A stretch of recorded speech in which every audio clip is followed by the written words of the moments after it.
Hi guys, so I'm just going to show you what the remainder theorem is. I trust that you all know how to do long division or factorizing a polynomial by now. So I'm just going to go through this example by refreshing your memory, and then I'll explain the remainder theorem. So it says that if we have this polynomial, x cubed plus 3x squared plus 2x plus 1, and we want to divide it by x minus 2, then the process will be x minus 2 divided by x cubed plus 3x squared plus 2x plus 1. And I always just actually go through and ask myself in my head, okay, how many times does x go into x cubed? And it will be x squared. And then I multiply that by that. So it's like saying, and that will give you the expansion of that.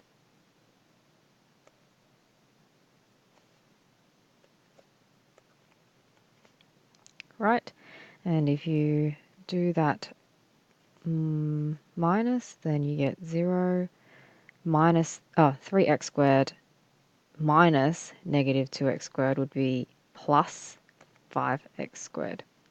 Now I go, okay, x goes into 5x squared 5x times, and again do the expansion.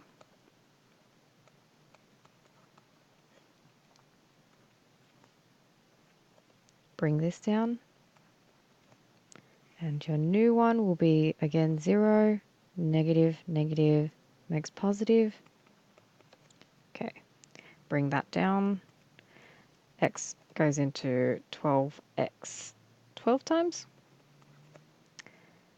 And just keep repeating the process.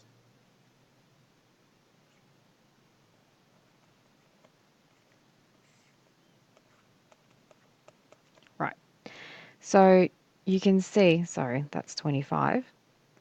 1 minus negative 24 is 1 plus 24.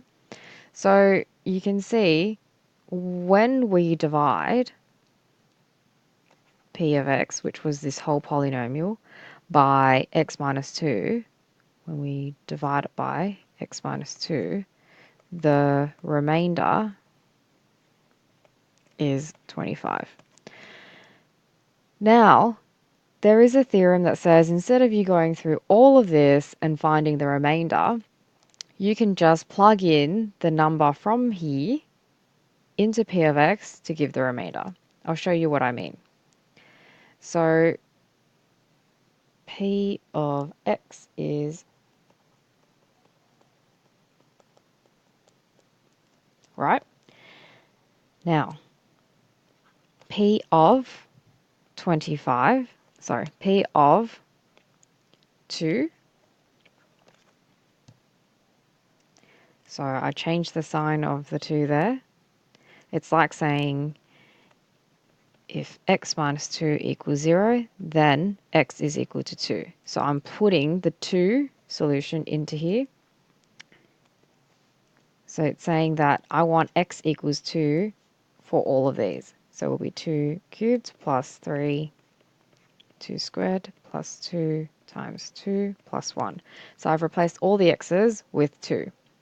That'll give me 8 plus 3 times 4 plus 4 plus 1, which gives 8 plus 12 plus 5, which is 25.